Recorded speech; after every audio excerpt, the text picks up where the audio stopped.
point out that they can't help it. They can't help it, the anti-gay bullying. It says right there in Leviticus, it says right there in Timothy, it says right there in Romans, that being gay is a problem. We can learn to ignore the bullshit in the Bible about gay people the same way we have learned to ignore the bullshit in the Bible about shellfish, about slavery, about dinner, about farming, about menstruation, about virginity, about masturbation. We ignore bullshit in the Bible about all sorts of things. The Bible is a radically pro-slavery document. Slave owners waved Bibles over their heads. Okay, that's good. You get the message. Thank you. Now, during that presentation, you can Google search that. Just Google search Dan Savage and Bible, and you'll get the video, and you'll be able to see the actual video. During the presentation, some of the Christian kids got up and walked out. Dan calls them pansy asses. They're using the same bullying tactics that they're criticizing others of. Okay? When I talk to high school students, some of you may know Peace is also in Hawaii and is starting to expand in other states in the U.S. And so I've had an opportunity to talk to a lot of different high school students. And I've asked the question, just a minute. There we go. And I've asked the question, what's the effect been of the Gay Straight Alliance Club for you in your high school? And they said, I don't dare say I went to church on Sunday. I don't dare wear a religious symbol at school because I will be targeted as the hater. They talk about polarization of attitudes in high school. And you heard the other kids cheering Dan Savage on, and at the same time as Christian kids left. Now sometimes people say to me, oh, come on, Phil, that happened in the States. It happened 10 minutes from my house, Dundas Parkside High School. It's happening in many of our high schools. Not maybe to the same degree. But students are also saying to me, and I think you have an advantage, because you have prayers in some of your schools.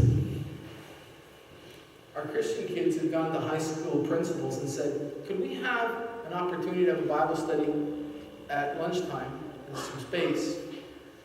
And the response from the principal was, this puts me in a very difficult spot. Because if I allow your Bible study, then I'm endorsing your values, which are in conflict with the Gay Straight Alliance Club, and they're in conflict with the Provincial Code of Conduct. So, and many high school principals are saying no. And I think that's what you may have, that's what you may experience in the future. Okay? So, Gay Straight Alliance Clubs. Let's talk now about integrating. How do we integrate this message? Because we used to say, sensitive subject, health class, I might take my kid out. But now we want to take the sensitive content that we're talking about and integrate it into other subjects. What other subjects? Social studies. When we're in primary grades, when we're talking about the community, when we're talking about different kinds of families, we're going to talk about sexual alternatives. In music class, I've had music teachers come to me and say, we're doing Pride Week in school, or Paint Day, and I have to teach the kids a song about going to gay pride. What do I do as a person of faith? How do I... And these are in the textbooks now, and in the units. Drama class. We've had all kinds of students where the drama teacher has put even a grade 7 student in a position where they have to portray a homosexual coming out to their friends. And we've had students say, you know, I tried to do it. I tried to do the job, but I really felt uncomfortable. I felt spiritually challenged. And went to the teacher and said, you know, I'm trying, sir. You know, I'm really struggling with this. Could I have a different character? And the student was belittled in front of the other kids. And this is happening often. I'm not saying every drama teacher's like that. But the expectation is, what's the matter with you? You homophobe? Well, I think we've all been told we are, haven't we, in the last month or so by our premier. Okay? Math class problems. In our textbooks, we have to have, and I have a friend of mine who's a publisher, we have to have a disproportionate representation of alternative sexual lifestyles, even in math textbooks. I said, come on, give me an example. What might that look like? And he said, well, do you remember Pythagorean's theorem, the right angle triangle? I think it's high school students say, oh yeah. I said, well, the hypotenuse is the long, and often we have to calculate the length of the hypotenuse. Well, the practical application, this publisher said, is a carpenter trying to calculate the length of a rafter for a house. He said, in the textbook, the carpenter would be a cross-dressing carpenter. Or if we have problems about mom and dad going grocery shopping, we have to have a disproportionate representation of alternative sexual lifestyle families going grocery shopping. Okay? Science books. Roberta Bondar, you might know her as a Canadian scientist. She's not all that current. But she was a lesbian. 15 years ago, the textbook said Roberta Bondar, a famous Canadian scientist, went up on the space shuttle but now it says Roberta Bondar, a lesbian Canadian scientist. The sexual orientation of people who have been successful have to be identified in the textbooks, unless they're heterosexual. Okay? In literature class, novels, we'll bring this in. As a matter of fact, the novels are going to reflect exactly what's on TV. And special days like Pride Week, etc. So it's going to be integrated. Now, if you'd say to me after Bill 13, but I went to the curriculum documents online and I didn't see any of this stuff. And that's because they didn't want to bring it out of the curriculum documents right away. Because they knew you would get upset. So what they did was they wrote this document. And others like it, called Challenging Homophobia and Heterosexism.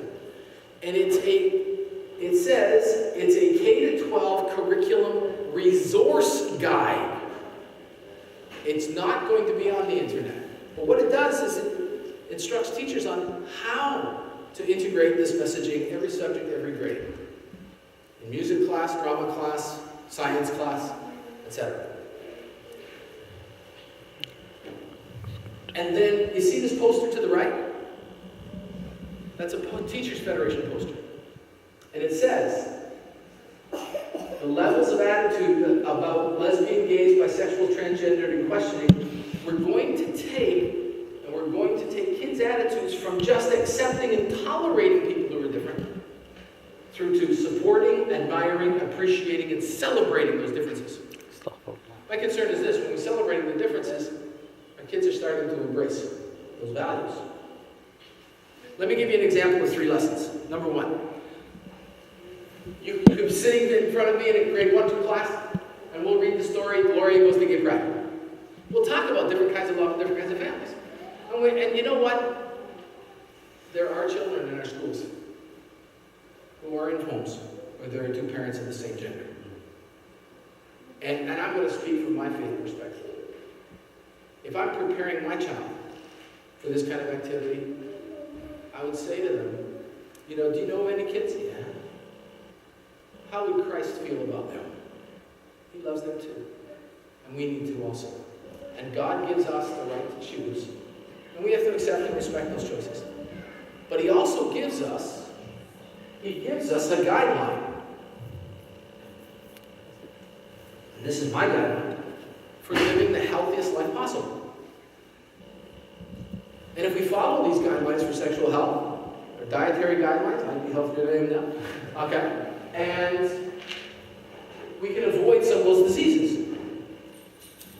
But they're not going to have that conversation in class.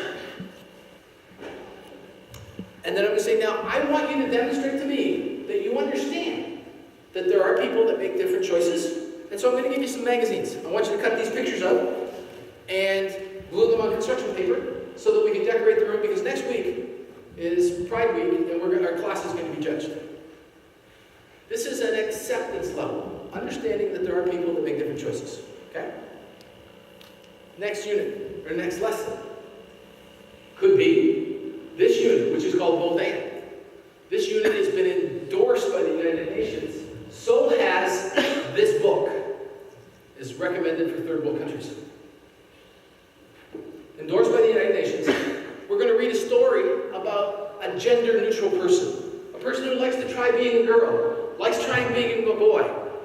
And we'll talk about gender has nothing to do with your physical anatomy.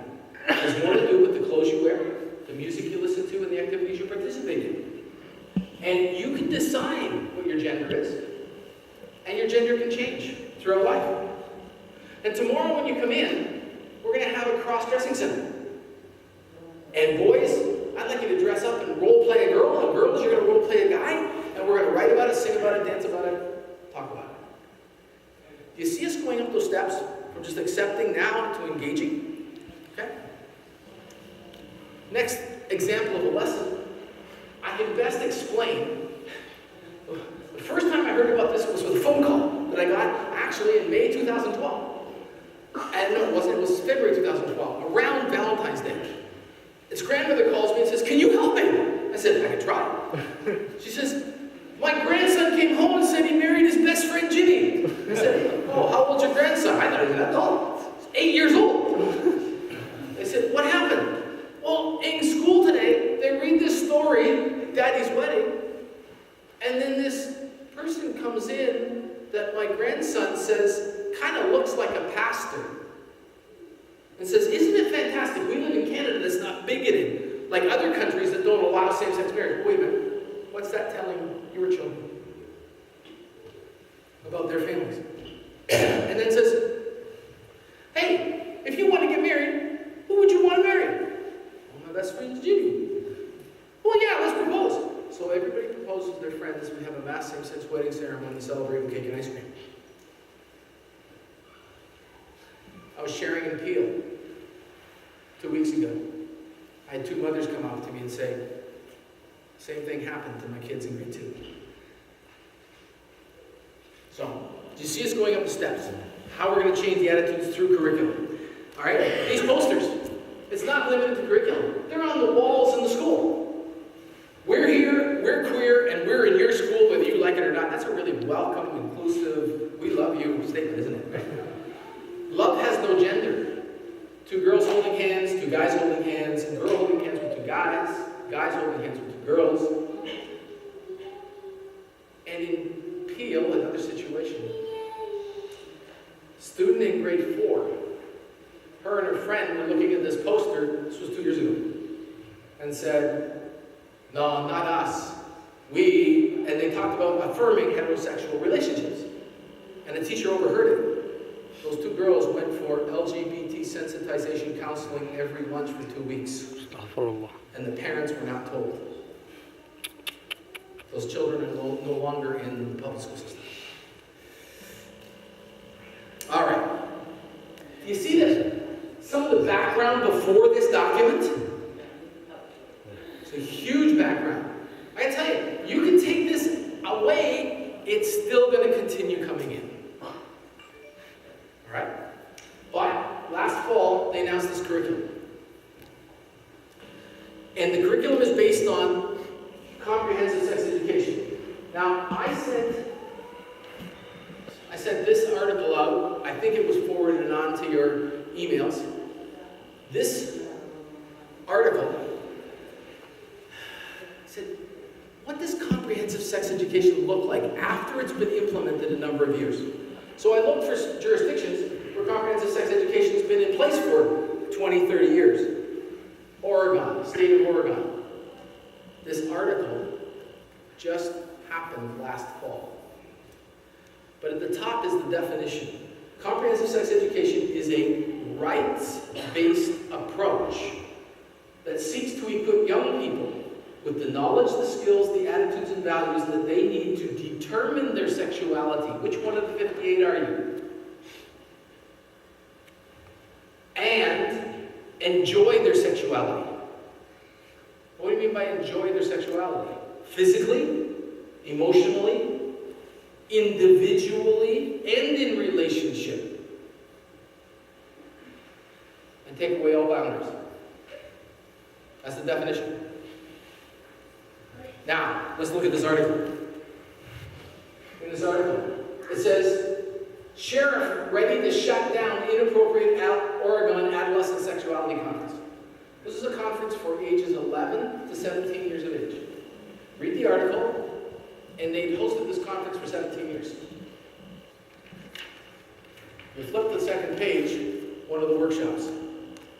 You know how Kathleen Winnes said, well, you know what? Kids now have cell phones, and we got the problem with texting and all this kind of stuff. Well, here's a workshop. From texting to teledildonics. How to manipulate your friend's vibrating sex toy using your cell phone and watching the whole thing on video. I'm sorry, but that's exactly what this is about. If you go down to the bottom, informing children about activities to investigate what they might be interested in, such as bathing together, shaving each other, and we're not talking armpits, wearing each other's underwear, role-playing what? Buying an extra large pair of pajama bottoms and sleeping together in them, lap dancing and stripteasing. When the Department of Education for the state of Oregon, Oregon's had comprehensive sex education since 1984. So after a long implementation, this is the kind of direction it's heading. The Department of Education responded to this article 3 weeks after it was released, and they said there was nothing wrong. We were not telling kids to have sex. We are saying to kids, the healthiest thing to do may be not have sex, but if you're going to, here's how you investigate. Now, people say to me again, oh, come on, Phil, that's in the States. May 2013. Our Museum of Science and Technology in Ottawa had very much the same exhibit. Children were playing with and manipulating anatomically correct models that they would use as sex toys. They were, and this was in May and June. Why? Because that's when our grade 7 and 8 kids invade Ottawa and they really. It wasn't just in Ottawa, it was traveling around to all the big cities in Canada. It's not just in the States. Okay, where's this all coming from? Well, we've got Canada, the United States, other countries, and then we've got World Health Organization and the United Nations. World Health Organization standards for sexuality education in Europe. I had a phone call 2 months ago from a lady from Germany. Said, what are you teaching in kindergarten? And I said, well, some teachers will teach about, different kinds of families, etc., but it's not mandated yet. And what are you teaching? Kindergarten, masturbation, anal, oral, etc. The standards. This is by age 4, not grade 4. Informing children about the enjoyment and pleasure of touching one's own body. Early childhood masturbation. Telling children about the right to explore their gender identity at age 4. By age 4. 4 to 6. Children should consolidate their gender identity by age 6. You can figure out which one of the 58 are you. Come on. Being informed about different concepts of a family. Accepting diversity. Ages 4 to 6. 6 to 9. Informed about the choices about parenthood, pregnancy, and fertility, adoption. Ages 6 to grade 1 to 3. Information on the enjoyment enjoyment and pleasure when touching one's own body, and the sexual rights of children. Wait a minute. What did I say comprehensive sex education was? A rights-based approach to teaching human sexuality. World Health Organization. World Health Organization and United Nations are like this. And who did I say endorsed the Toronto document? United Nations. See the pressure coming down? And when you look at the grade 9 to 12, it's almost parallel to our curriculum. So let's look at our curriculum. Grade 1. In grade 1, children are going to have to identify the body parts, the genital body parts. Okay? Now, in the curriculum it says, example. These are just examples. Teachers have the authority to go beyond the examples. Okay? Now, so it's not an exhaustive list. I was in British Columbia where some school boards have been doing this for a few years. And I asked the teachers, how has it affected the classroom? And here's their response. The charts of naked labeled children on the walls, full size, and the kids go up and place, the labels on. They said, reduces modesty. It leads to increased interest in investigation on the playground. Now, why are we wanting kids to know specifically the difference between boys and girls in grade 1? We used to say, the parts that cover the bathing suit covers these parts. All right? Don't let anybody else touch them, and you'll learn about them later on. Not now. Now, we want them to know about the parts. Why? Well, let's go to grade 3. Because in grade 3, describe how the visible differences and invisible differences, like your gender identity and your sexual orientation, make each person unique.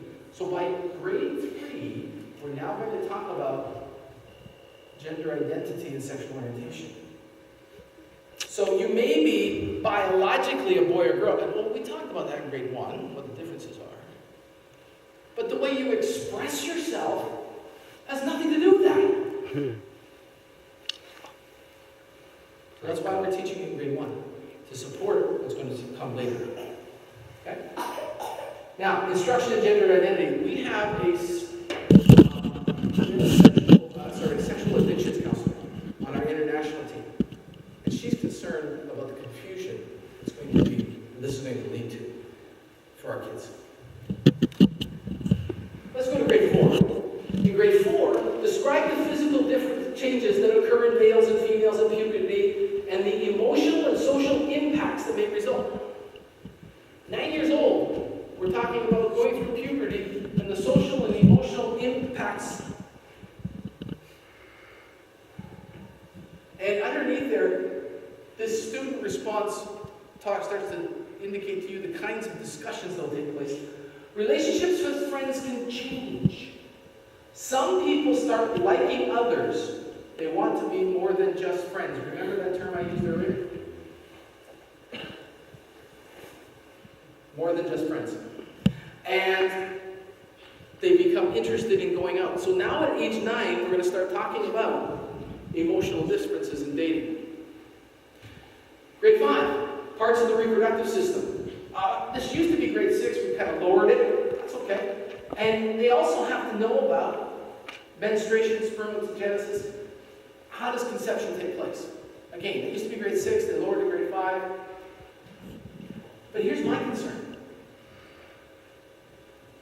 The whole fetal development section is no longer in the curriculum document. Anywhere. Why? Because they don't want our kids to develop any kind